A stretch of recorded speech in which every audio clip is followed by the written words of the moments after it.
Energy is life. We all need it, and it's a source of progress. So today, to contribute to the sustainable development of the planet facing the climate challenge, we are moving forward, together, towards new energies. Energy is reinventing itself, and this energy journey is ours. Our ambition is to be a world-class player in the energy transition. That is why Total is transforming and becoming Total Energies. Bien, buenas noches. Hoy vamos a agradecerles de inicio su presencia en este espacio de coloquios de la revista Energía Bolivia. Agradecemos, por supuesto, también a nuestros patrocinadores, las empresas Repsol, Total Energies, Siemens Energy, CRE, YPFB, ENDE, Volpegas, Sepcon, SRL, Toyosa, Helios, Cervecería Boliviana Nacional y, por supuesto, Banco Nacional de Bolivia. Agradecemos de manera especial la presencia de nuestros invitados, el doctor Francesco Zarati, doctor en física teórica, docente, investigador y columnista reconocido de varios medios de comunicación, y el doctor Carlos Bert, abogado con una larga trayectoria política y también analista connotado a nivel nacional.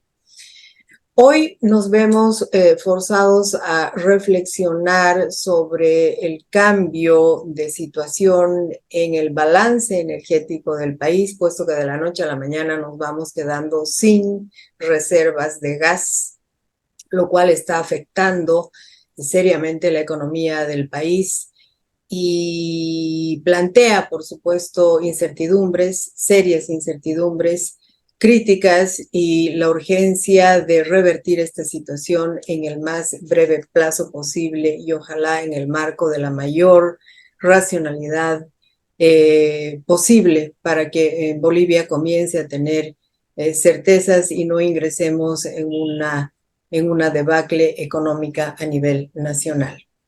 En este marco quiero empezar preguntando ¿qué opinión tienen sobre la política de hidrocarburos que hemos tenido? Y para no ir hacia muy atrás, simplemente remitirnos al momento de la capitalización y la última nacionalización decretada por Evo Morales. ¿Consideran ustedes que esta ha sido una política de hidrocarburos pendular, estratégica, o simplemente errática, o no ha existido y nos hemos quedado solamente en los bordes de una estrategia nacional de hidrocarburos y no de una política nacional de hidrocarburos?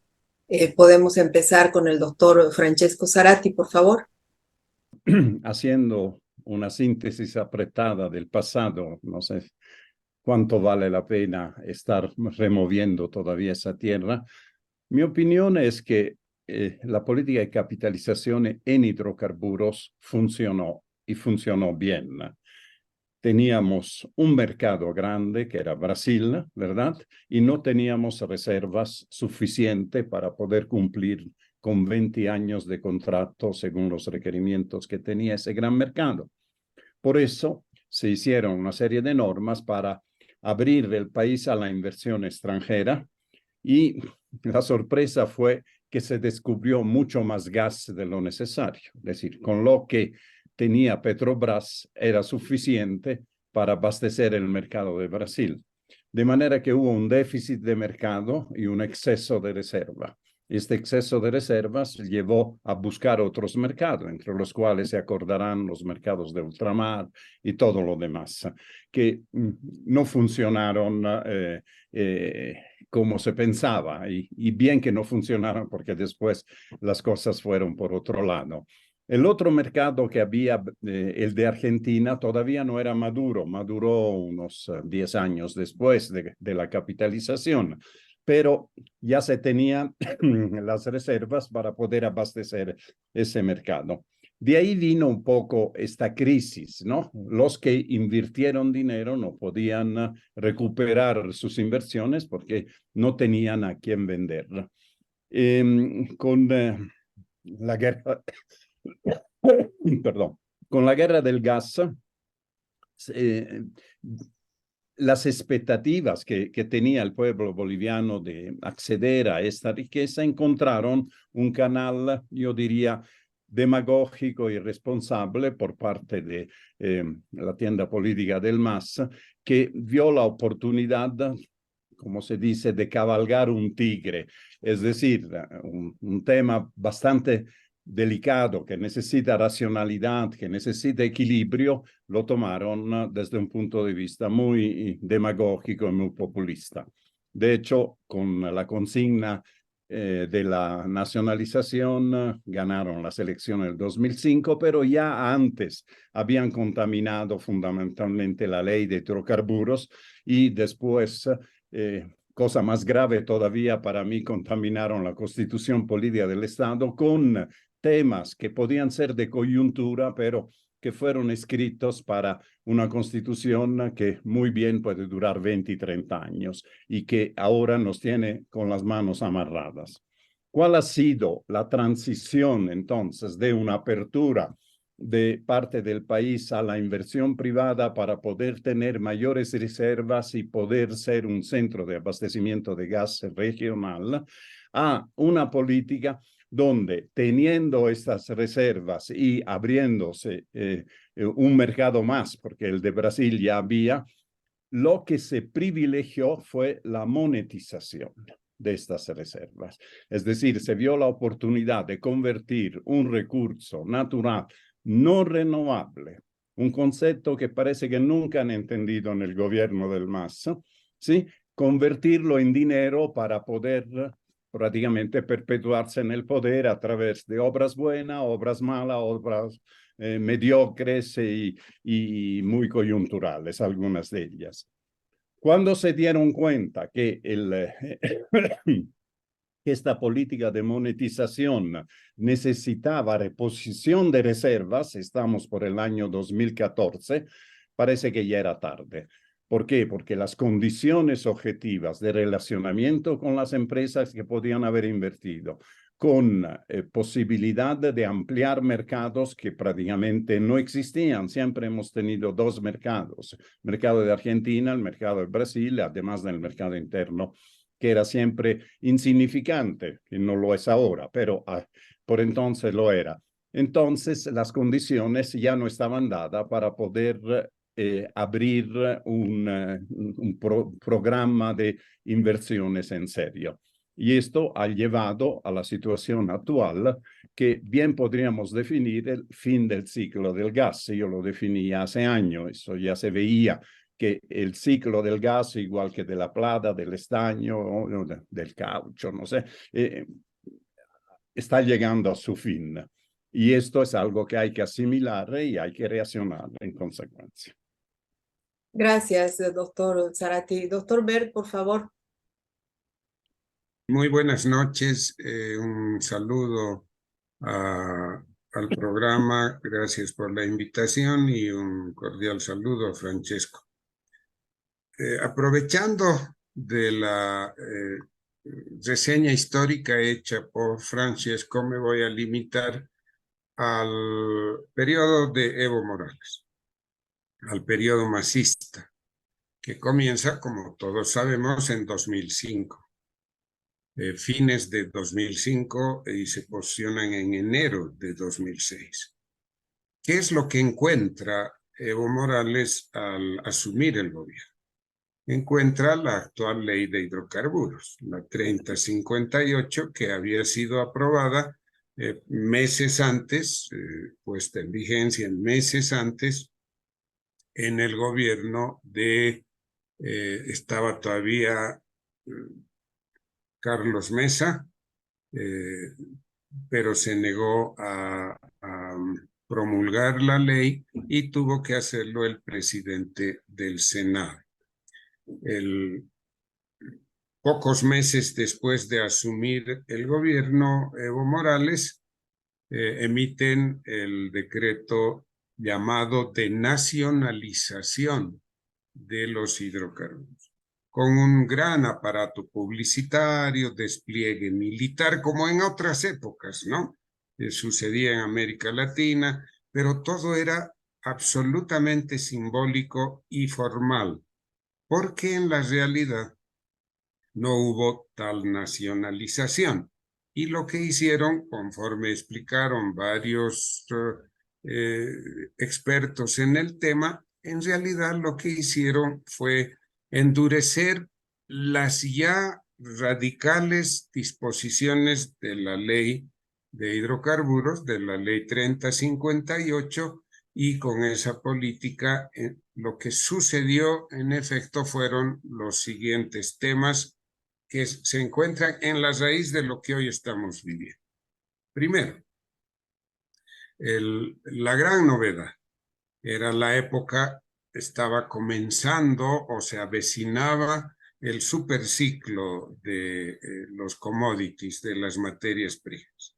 Y entonces suben o crean mejor el impuesto el impuesto directo a los hidrocarburos, el IDH, con una alícuota del 32%, más el 18% que en algunos campos pagaban las empresas, llegaba al 50%, pero eso no quedaba ahí porque además pagaban los impuestos de los impuestos del régimen ordinario, y la segunda medida de esta política ya de nacionalización arrancando de la ley 3058, la migración al régimen de contratos de operación, con el dato de que YPFB, la empresa estatal, debía tener más del 50% de las acciones, lo que en términos de captaciones impositivas determinaba también que la empresa estatal captara más recursos. En suma, llegaban alrededor, se aproximaban al 70% del producto bruto, lo que se llama el government take. Se aproximaba al 70%, fluctuaba alrededor del 70%.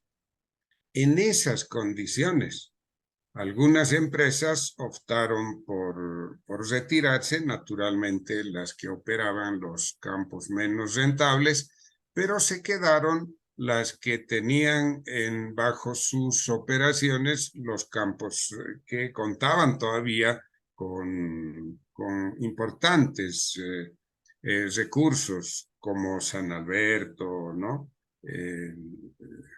En fin.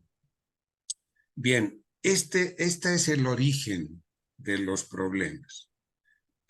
Además, como todos sabemos, el sistema regulatorio se incorporó al Estado y en consecuencia es el Estado, a través de YPFB y de su órgano regulatorio que pasó a depender de YPFB en la práctica, la nueva política, si le podemos llamar tal cosa, determinó que el Estado y el PFB sea árbitro y sea operador. Conclusión o consecuencia final: las empresas que se quedaron se dedicaron a explotar intensivamente los yacimientos descubiertos en el periodo anterior hasta su agotamiento. El Estado se emborrachó con el gran flujo de recursos y hasta se olvidó de exigir que las empresas cumplan algo que está todavía en la ley 3058, que los operadores a costa propia debían explorar y reponer las reservas. Bueno, el resultado es el que hoy tenemos. Hacia 2014, la producción de gas, para quedarnos solo en el gas, aunque también sucedió con los líquidos, la producción de gas llegó a alrededor de los 60 millones de metros cúbicos diarios. Como se dijo en esa época, en lenguaje popular, las empresas se dedicaron a chuar la vaca, a exprimir a la vaca. No se ocuparon de alimentarla y de engordarla para que continúe produciendo. El año pasado, 2022, la producción bajó ya por debajo de los 41 millones de metros cúbicos diarios. Algo semejante sucedió en los líquidos y es la situación que hoy predomina. La tendencia es a la baja. Peligrosamente no estamos ya en condiciones de suministrar al mercado argentino, que nos han notificado semanas atrás. Este mercado se cierra en junio del próximo año y un par de años o 3 años más se cierra el mercado brasilero y el dilema es el siguiente. Se necesita implementar un ambicioso y multimillonario programa de exploración. Pero YPFB no tiene recursos para encarar esto. Las empresas extranjeras que quedan no lo van a hacer en estas condiciones y todo hace prever que en Bolivia no está en condiciones ni por la vía estatal ni por la vía privada de reponer reservas y de recuperar la oferta con la que estábamos trabajando hasta pocos años atrás. Ese es el diagnóstico que se me ocurre que está ya generalizado en el país sobre la situación, sobre el estado de situación del gas y los líquidos en Bolivia. Para cerrar esta primera pregunta que tiene que ver con que si Bolivia ha tenido o no ha tenido una adecuada política de hidrocarburos en el país, podríamos decir que hasta el momento no hemos tenido la capacidad de articular una justa media para el sector y por ende para el país en materia de hidrocarburos. Doctor Zarate, muy cortito y luego cerramos con el doctor Bert en este tema para cerrar la primera pregunta. Totalmente de acuerdo. Creo que la política de hidrocarburos e energética en general del gobierno del MAS es el mayor fracaso que ha tenido ese proyecto. Y lo que se depara para adelante es bastante grave a mi criterio y no se tiene, eso es peor, una idea clara de lo que hay que cambiar. Si las cosas están mal, hay que convertirse, hay que cambiar de dirección. Pero lo que vemos que se sigue con lo mismo, sobre todo con poca transparencia, con camisas de fuerzas, como decía bien Carlos, de la Constitución, de la ley de hidrocarburo, de las condiciones del clima de negocio que se tiene, pero sobre todo la falta también de mercado. Para poder tener una política racional energética se necesitan reservas, se necesitan mercados, se necesita un clima de negocio. Nosotros no tenemos ya reservas, no tenemos un clima de negocio, ni lo vamos a tener con un gobierno con una ideología estatista populista y los mercados se van cada vez cerrando. Gracias. Doctor Bert, una última precisión sobre la primera pregunta. Definitivamente, si le podemos llamar política hidrocarburífera a lo que ha hecho el MAS a partir de 2005, 2006, aunque repito, el origen está en la ley 3058, si le podemos llamar política a eso, es una política definitivamente frustrada, fracasada, y nos ha traído a esta situación. Pero lo grave que también debemos mencionar es que el fracaso de esta política tiene al menos 2 consecuencias muy graves que tampoco el gobierno está atendiendo. Primero, le quitó suministro, alimento, flujo de recursos a su modelo económico, a este modelo económico, social, comunitario, productivo. Y al suceder eso, se está irradiando los efectos al conjunto de la economía. Y el otro gran problema, el 70% de la generación de electricidad en Bolivia es termoelectricidad en base a gas. Al caer nuestras reservas, el sector eléctrico se inunda de interrogantes también muy peligrosas. Esa es mi percepción de la gravedad de las consecuencias del fracaso de la política hidrocarburífera del gobierno. Doctor Berg, usted ha señalado que para probablemente cambiar este escenario es importante, y en esto han coincidido con el doctor Zarate, es importante cambiar la normativa en el país y que entre tanto nada va a cambiar en el país ni por la vía del Estado ni por la vía del sector privado. ¿Qué se espera que deberíamos hacer entonces en estas condiciones? Porque al parecer ni siquiera un plan agresivo de exploración mediante el Estado podrá revertir esta situación que nos está hablando de que ya no tenemos reservas de gas, y la pregunta entonces es, ¿será que tenemos recursos de gas natural en el país? En términos jurídicos, lo que hay que cambiar es la Constitución, que en este campo podría hacerse quizás a través de una reforma parcial, pero hay que cambiar la Constitución, hay que cambiar la ley de hidrocarburos, debemos modificar la ley de inversiones y un conjunto de disposiciones que repongan seguridad jurídica para los operadores externos, para los operadores privados.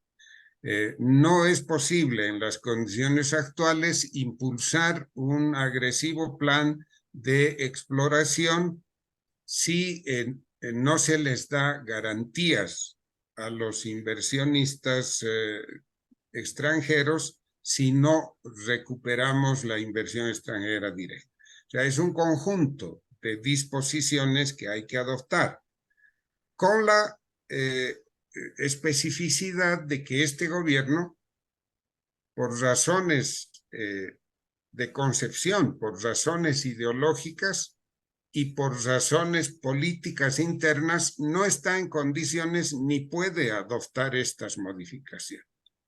El ciclo masista se está cerrando entre Evo y Arce Catacora de esta manera altamente perniciosa para el país, con este rasgo. No puede Arce Catacora, por ejemplo, abrir el mercado a las empresas transnacionales del sector, porque si hace eso, renuncia a su modelo y se abre un boquete político en su lucha interna que termina liquidándolo en los meses que le quedan de gestión. Tampoco puede hacerlo Evo Morales por las mismas razones a través de la correa partido-gobierno. Estamos paralizados, debemos esperar hasta 2025, bueno, 26 en realidad, y cierro con la interrogante que usted dejó en su pregunta y que a lo mejor Francesco puede darnos algunas luces. La duda es si existen todavía en el país yacimientos como para reponer las reservas y retomar el protagonismo comercial en la región. Esa es una duda que francamente yo no tengo la información suficiente, pero me imagino que los inversionistas extranjeros van a considerar en primer plano, aún modificando las bases jurídicas. Doctor Zarate, le pasamos el cierre de esta pregunta. Por favor, perdón. Sí, a ver, yo quisiera mirar las cosas en una perspectiva más amplia que el campo, el sector de los hidrocarburos. Yo estoy convencido que el ciclo del gas ha terminado. Puede haber coletazos todavía. Puede que se descubra un pequeño pozo o un pequeño campo, pero recobrar, como decía Charlie, el protagonismo regional, eso olvidémonos. Yo veo tres grandes consecuencias del fin del ciclo del gas. El primero es económico, financiero. es decir, los recursos extraordinarios de los cuales hemos gozado en los últimos 20 años, para decir algo, ¿sí? Esos ya no van a suceder. Y las consecuencias son graves, porque del IDH vivían gobernaciones, vivían municipios, universidades, de todo el país. Tenía una gran ventaja el IDH, eran ingresos que se redistribuían con una cierta equidad entre todo el país. No eran solo de Tarija, aunque Tarija llevaba la parte de León. No eran solo del TGN, que se quedaba con sus mañas, con la mayor parte, y no solo esto, que siempre encontraba manera para quitarle IDH con la excusa de la exploración. Se acordarán, ¿no? La famosa ley de incentivo, ponen $1 y reciben 6. Eso decía el vicepresidente, y nadie le cobra al vicepresidente esas falsas promesas, esos engaños que ha hecho a todo el país. Se habla a veces de daño económico al Estado. Daño económico no es solo robar con la corrupción, es también engañar a todo un país con falsas políticas. Bueno, entonces hay realmente una consecuencia económica, y todos los que esperan encontrar gas, volver a ser una pequeña potencia, esperan recibir recursos.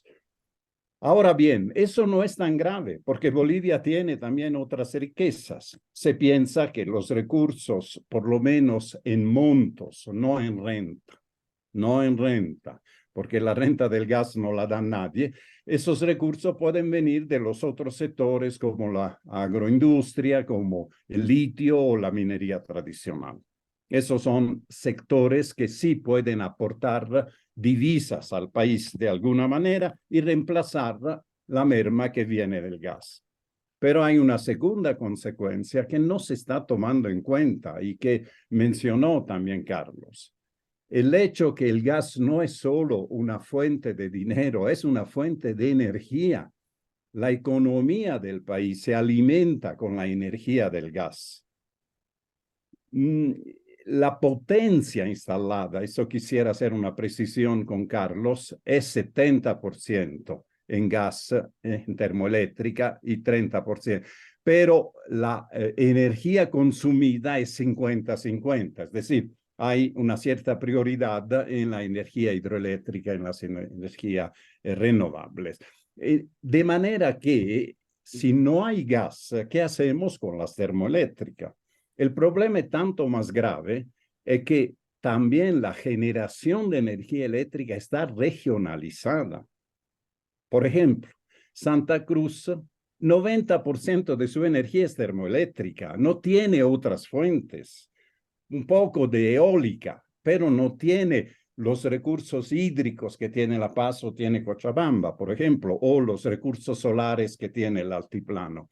De manera que hay que reemplazar no solo los ingresos del gas, sino la energía del gas con otras energías. Se llama diseñar un plan de transición energética que estamos reclamando desde años y que parece ese gobierno no quiere entender que es una urgencia y una necesidad para el país. Y hay una tercera consecuencia del fin del ciclo del gas, es que el Estado rentista ha encontrado su auge con el recurso gas, donde el Estado se queda con el 75-80% de las ventas, digamos así, de los recursos. Es una renta extraordinaria que le permite todo un sistema de lobbies, un sistema de control de organizaciones sociales, de municipios, de regalos que hacen. Eso ya no va a funcionar. Entonces, va a haber también necesidad de una transición ideológica, no porque le convenga o no le convenga, no porque va a ganar o va a perder la elecciones, sino porque la realidad se impone. El muro de Berlín, es un ejemplo que hago siempre, no se cayó porque estaba mal hecho, porque los materiales eran malos, ¿no? O porque hubo un terremoto. Se cayó porque no pudo resistir el impacto del cambio de época, de los vientos nuevos que había. Y le va a pasar al MAS. Para poder tener energía en el país, necesitamos ya no un Estado rentista centralista, porque la electricidad no le va a dar la renta, ni soñando que le da el gas.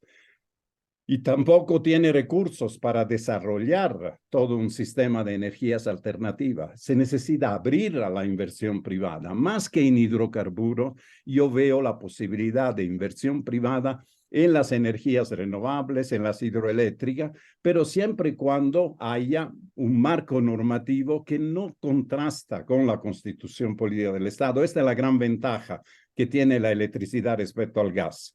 Nosotros hemos hecho un mito del gas, la propiedad de los hidrocarburos, que ha tenido además consecuencias nefastas en la minería, en muchas cosas. Ese mito de la propiedad estatal de los recursos naturales. En el caso de energía, se trata de transformar la energía del sol en electricidad. Y esto lo puede hacer una comunidad campesina, una institución, un inversor privado, el Estado mismo lo puede hacer con cosas. Pero eso ya obliga a cambiar la ideología. Ya no es el Estado rentista, centralista, el papito que maneja todo el dinero.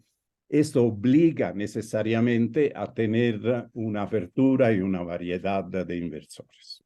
A ver, doctor Zarate, para cerrar este tema, el fin del ciclo del gas, en su criterio, supone no solamente que estamos tocando fondo en materia de reservas de gas, como acaba de decir el presidente del país, sino que además Bolivia ya no tiene recursos naturales de gas. Esa precisión quiero de manera urgente, por favor. No creo que sea la pregunta relevante.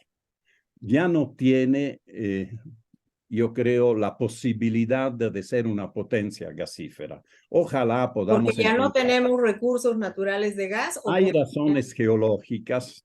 La mayoría de los geólogos creen que los megacampos han sido ya descubiertos. Hay posibilidad de explorar en áreas reservadas, pero esto crea otra clase de problemas, evidentemente. Y no solo de tipo ambiental, también de tipo de infraestructura. Sacar petróleo de la Amazonia es un problema. Hay que abrir camino, hay que hacer oleoducto.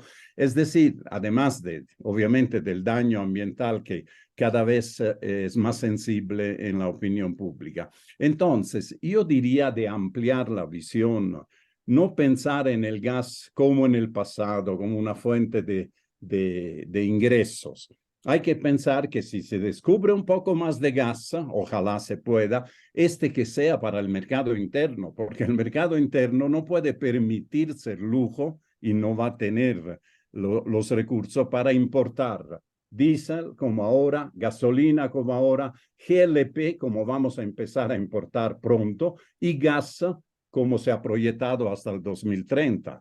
Si hay que sacrificar el mercado externo, hay que hacerlo, porque lo más importante es tener energía para alimentar la economía del país. Bien, gracias. Parece ser que hemos gatillado, entre comillas, el sector de los hidrocarburos y que nuestra alternativa ahora sería brincar al diésel, brincar al litio o a las energías renovables. Lo paradójico de las energías renovables es que, sin embargo, nos exige potenciar, migrar nuevamente a la minería porque se requiere de minerales como el litio, se requiere tierras raras, en fin. De manera que esto nos muestra que como que los ciclos extractivistas que tanto criticamos y señalamos como algo que no se debería hacer en el país, no mueren en Bolivia por lo menos, sino que más bien se reciclan. ¿Qué opina al respecto, doctor Bert, por favor? Coincido en la afirmación de que lo que está viviendo Bolivia es el fin del ciclo del gas. Y coincido también, porque esta es ya una preocupación nacional, en que va a llegar un momento y muy cercano a nosotros de sacrificar las exportaciones para preservar oferta para el mercado interno, porque en este superciclo del gas, Bolivia también se ha dedicado a transformar, ¿no? Las movilidades de gasolina a gas, las redes domiciliarias de gas, la producción de electricidad, etcétera, y la demanda interna ha crecido, entiendo que está por los 12 millones diarios. Vamos a tener que adoptar esas decisiones, pero también está el peligro. Como el modelo económico de este gobierno depende del flujo de caja del TGN originado en las exportaciones de gas, estos salvajes son capaces de sacrificar el consumo interno con tal de mantener los ingresos. Entonces, terminó el ciclo del gas. Esto es verdad. Pero aquí aparece el otro peligro.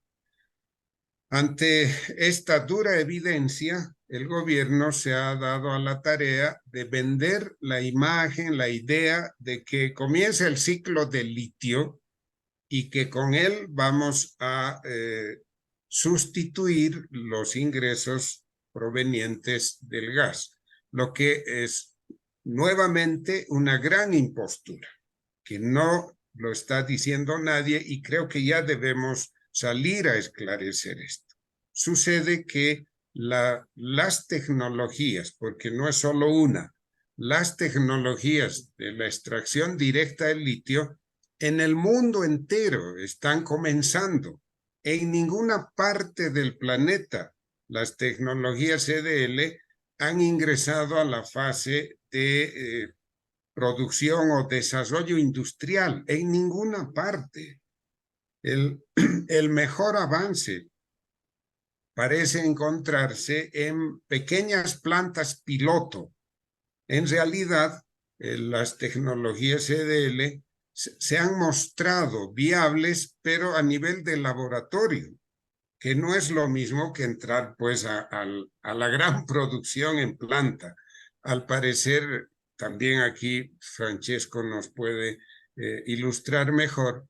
Al parecer, esta tecnología es altamente compleja porque combina procesos físicos y químicos con materiales altamente sofisticados que requerirían en fase industrial grandes producciones que no están disponibles todavía. Esa es la realidad del desarrollo del litio.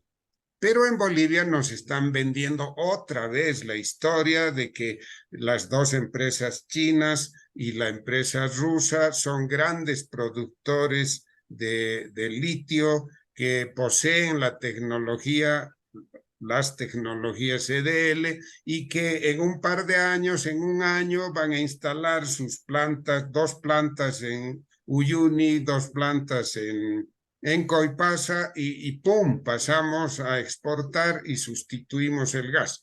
Esta es otra mentira. Desde el punto de vista tecnológico no es posible. Expertos, estuve conversando con ellos, tenemos un grupo de expertos en Europa que están trabajando esto hace mucho tiempo. Ellos estiman hasta 5 a 7 años para que las tecnologías EDL tengan cierto desarrollo para ese nivel. Primero. Segundo, el otro peligro, que el modelo de negocios del sector hidrocarburos lo traspasen, que de hecho están haciendo eso al litio. Exactamente lo mismo el Estado, el 60, el 70, exactamente lo mismo. Ninguna empresa extranjera de las pocas que tienen acceso a esta tecnología va a ingresar al país en esas condiciones. Por lo tanto, esto es lo último que se nos presenta, ¿no? En la perspectiva. Si desde la tecnología, desde el financiamiento y la transferencia de tecnología, no se vislumbra un escenario posible, está claro que no hay a la vista, no existe a la vista un producto capaz de sustituir lo que ha aportado el gas en estos 18, 17 años con las modalidades que lo ha hecho. Queda el oro, que ha entrado a una fase de expansión, pero ¿en qué condiciones? ¿No? El año pasado, como todos sabemos, el oro ha exportado 3.000 millones de dólares, casi tanto como en los años medios hizo el gas. Pero las consecuencias de la exportación del oro, la contaminación, las modalidades, las cooperativas, etcétera, etcétera, no es el tema de hoy, nos muestran que tampoco parece ser un sustituto inmediato para paliar los efectos negativos del fin del ciclo del gas. Debemos prepararnos, creo, en Bolivia para enfrentar un periodo, ojalá no muy largo, pero al menos de 5 a 7 años, en el que o acusamos, elevamos nuestra creatividad y comenzará por cambios en 2025, o vamos a tener que soportar un periodo largo de vacas muy, pero muy flacas. Gracias, doctor Bert. Biodiesel, litio, oro, frente al gas que se convirtió sin duda en el aporte, en el sustento fundamental del Tesoro General del país. No vienen a ser, por lo visto, una alternativa. Doctor Zarate, dicho todo esto y en este contexto, ¿habrá la posibilidad de que en Bolivia se pueda realmente construir una política de gestión eficiente de nuestros recursos naturales? ¿Lo permitirá la clase política nacional? Yo creo que estamos atrasadísimos. Debíamos haber empezado hace varios años. Y la verdad que lo que vemos simplemente son medidas parches, son medidas por aquí, por allá. Lo que decía Carlos es totalmente correcto. Lo que se está haciendo trasladando el modelo de negocio de yacimientos al litio, cuando es totalmente otro campo. El problema principal es que cuando uno descubre un campo de gas, tiene que gastar suficientemente para poder individuar un depósito, pero el momento que perfora el gas sale allá, lo intuba y lo manda. No tienen que transformar nada, no tiene que industrializar nada. Lo mete en el tubo y lo manda a los mercados. No es así con el litio. El litio no está bajo el salar y tenemos que sacarlo y tenemos el litio y lo mandamos. El litio está en salmueras y estas salmueras hay que tratarlas con diferentes métodos, decía bien Charlie, y que son físicos y químicos y que cuestan. Por eso es muy importante tener claridad de qué está negociando el gobierno. Un gobierno populista que va al poder de cara al país con transparencia ha resultado el menos transparente de todos los gobiernos, disculpen. En la capitalización se hacían las cosas transparentes.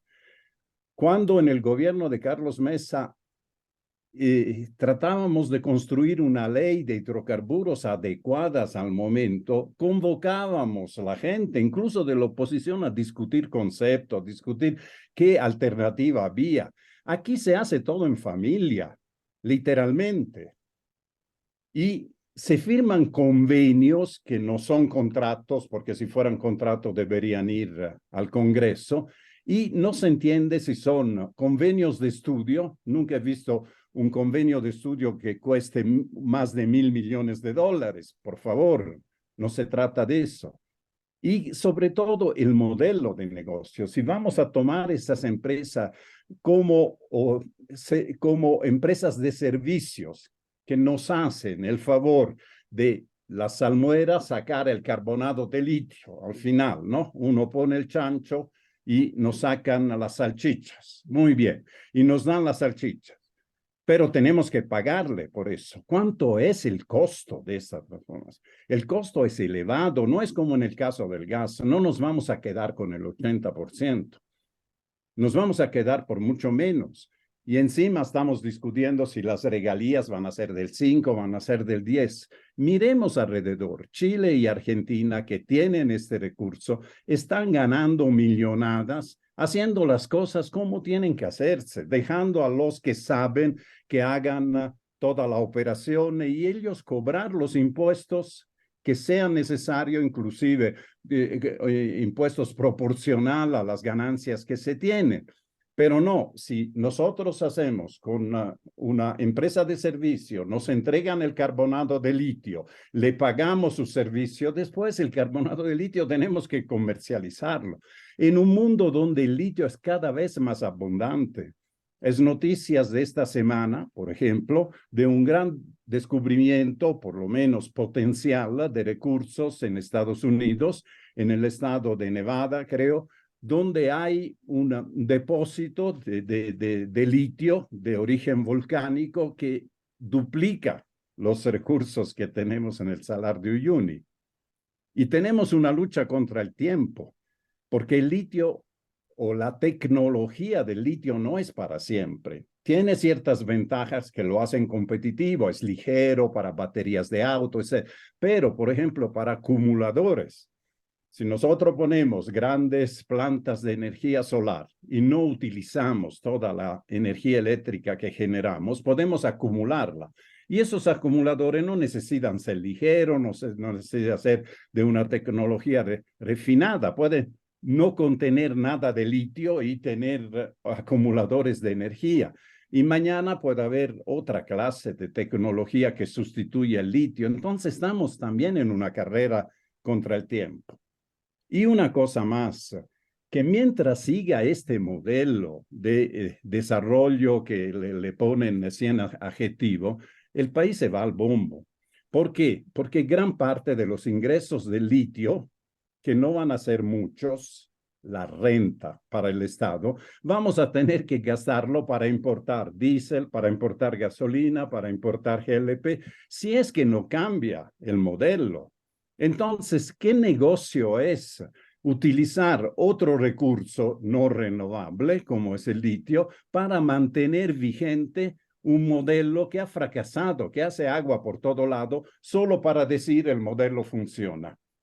Parece un juego de niños, ¿no? Mi modelo funciona, ahora lo voy a demostrar aunque nos tengamos que hundir. Esto es un poco la trampa en que nos ha metido el gobierno, de la cual tenemos que salir con una visión holística del problema energético, una transición que no es de pocos años, es de decenios, pero que como todo largo camino empieza con un pequeño paso. Gracias, doctor Zarate. ¿Cuál sería el pequeño paso? ¿La planificación? ¿El cambio de modelo? Tener un plan de transición energética que vaya disminuyendo la dependencia del gas, por ejemplo, en la generación eléctrica, porque tenemos otra manera de generar eso. Tenemos abundantes recursos hídricos, tenemos abundantes recursos de energía solar, incluso de eólica y geotérmica, que tenemos que aprovechar de manera gradual en un plan de sustitución. El gas no va a desaparecer del día a la mañana. El fin del ciclo del gas es una campanilla de alarma de que tenemos que usarlo racionalmente y que tenemos que preferir su uso racional a seguir teniendo ingresos que después se van a desperdiciar con los subsidios a los combustibles, por ejemplo. Gracias, doctor Zarate. Doctor Bert, ¿dónde ha estado el error de la clase política nacional para no tener al momento para no poder articular hasta el momento una política racional, eficiente, alrededor de la gestión de nuestros recursos naturales? Porque primero ha sido la plata, luego el estaño, ahora el gas, que nos dicen que no estamos administrando para nada bien nuestros recursos naturales. Con esta pregunta yo estaría terminando. Doctor Bert, por favor. Bueno, fue el desarrollo político del país, ¿no? Que ha ido sedimentando un conjunto de premisas y visiones que, como en gran parte en Latinoamérica, en el Perú, en en la Argentina, en Brasil, en México, etcétera, pues no es un fenómeno solo local, un conjunto de elementos que instalaron en la región el populismo con gran respaldo social, como sucede con los fenómenos populistas. Instalaron esta visión de país y su proyección y se ha prolongado a lo largo del tiempo.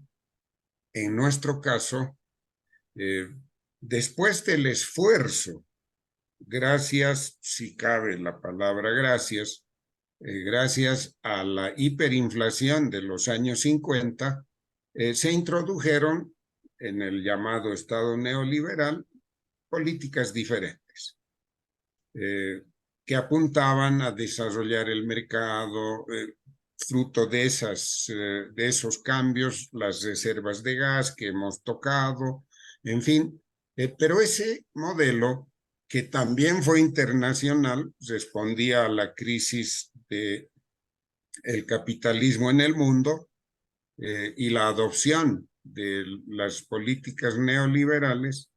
Fruto de ese modelo, sin embargo, también se presentaron fenómenos adversos. Aumentó la pobreza, la concentración de riqueza, y no solo en Bolivia, en el mundo entero, en gran parte del mundo. Fueron ciclos mundiales. Aumentó todo esto, y en Bolivia la corrupción, que tampoco es local. El nuevo periodo populista se montó sobre esta reacción a los cambios estructurales que se introdujeron a partir del Consenso de Washington.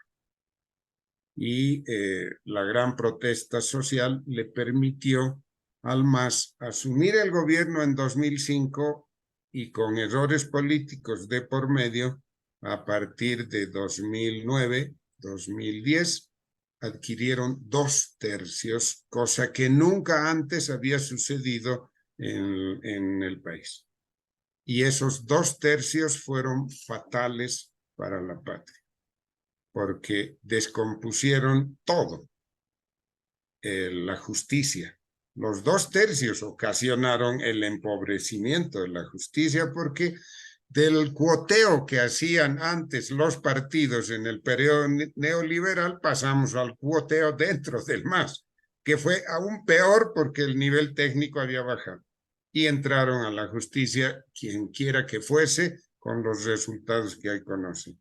Las políticas económicas, el modelo económico, las políticas de las que hemos hablado, el mal uso, la dilapidación de la renta petrolera, todo fue consecuencia de los 2/3 y la corrupción actual. O sea, también consecuencia, perdón, doctor Verde, una precisión, también consecuencia de un manejo político específico, ¿verdad? Exacto. Los 2/3 en el Parlamento le dieron al Ejecutivo tal capacidad de maniobra que malograron todo. El país estaba a disposición de ellos. Hicieron ¿Inviabilizó a la oposición, doctor? Ahí voy a terminar, ¿no? Estaba yendo justo a eso.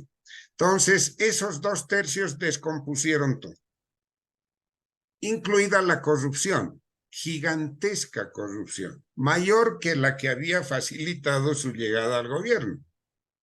Y la dilapidación de los recursos vía prebendalismo, vía cooptación de todos los dirigentes sociales, terminaron arrinconando a las fuerzas hoy que podrían denominarse de oposición democrática, minoritarias, confundidas, sin propuestas claras, limitadas solo a criticar lo que hacía y hace el MAS, y sin posibilidades de recuperación. Bueno, estamos en un momento diferente. Vamos a ver si las fuerzas opositoras al menos tienen capacidad de reacción están cambiando las condiciones, ya no hay los 2/3, es el factor político, se han abierto posibilidades de una rearticulación de las fuerzas democráticas. Vamos a ver si los actores están a la altura de lo que el país demanda y pide. Sí, no, yo creo que definitivamente la administración penosa de los recursos naturales en Bolivia por parte de toda la clase política en el país es algo que tenemos que cuestionarnos y sin duda trabajar, yo me imagino, para modificar esta situación. Doctor Zarate, ¿tiene algo que al final quiera precisar, por favor? Y con usted cerramos este programa. Sería que hemos sido demasiado pesimistas, pero la realidad no da para menos. Yo creo que un buen punto de partida en este momento para volver a subir del fondo que hemos tocado, según el presidente, y entre paréntesis, siempre podemos escarbar más, si le damos una pala, podemos ir todavía más abajo, ¿no? Pero si queremos volver a subir, la primera cosa que le pediría al gobierno, transparencia. Por lo menos tener una visión real de lo que está sucediendo en el caso de la política del litio, en el caso de las reservas, en el caso de los nuevos pozos que se están haciendo. Y no hacer el ridículo. Se acordarán ustedes el 6 de agosto, ¿no? Se anunció el descubrimiento del pozo patriótico. ¿Cómo puede ser un pozo patriótico? Por la fecha será por el 6 de agosto, pero de patriótico no tenía nada porque no produce nada, ¿no? Muy poco patriótico ha sido el pozo patriótico. Es decir, mientras haya esa clase de autoridades que nos engañan, que mienten todo el tiempo, son opacas. Yo entiendo su desesperación por la situación que han heredado de su mismo grupo, de su mismo clan, de su mismo partido, pero empiecen a ser transparentes frente a la población y todos juntos podemos encontrar alguna solución. Yo creo que un camino que ya debemos emprender es el de la transición energética, que implica una serie de medidas, algunas heroicas, algunas dolorosas, pero que con una visión de largo alcance pueden mostrar una luz al final del túnel. Bien, gracias, doctor Zarate, gracias, doctor Bert. Yo creo que definitivamente escuchándolos tenemos que decir que no sé si lamentablemente o de manera más bien positiva podemos decir que los ciclos extractivistas en Bolivia no mueren, sino que se reciclan, pero esperamos que la gestión de la clase política tradicional, la clase política en el país pueda tener de verdad un mejor desempeño en el manejo de lo que debería ser una política nacional del sector energético para que no estemos atravesando por situaciones tan duras como las que en este momento estamos atravesando a partir de lo que viene a ser un poco la caída en nuestras reservas de gas. Esperemos que los recursos de gas sigan existiendo, sean potentes y puedan en un futuro promover mejores condiciones de vida, pero por el momento sin duda estamos en una situación de crisis y creo que la mejor forma de resolver una situación de crisis es trabajando en esa situación de crisis. Yo les agradezco muchísimo por sus conceptos, su orientación y su predisposición a estar siempre en este tipo de espacios, orientando lo que es el trabajo de la revista Energía Bolivia. Les agradezco una vez más, agradecemos también a nuestros patrocinadores y por supuesto que también agradecemos a todas las personas que nos han acompañado hasta el final de este espacio. Muchísimas gracias y buenas noches.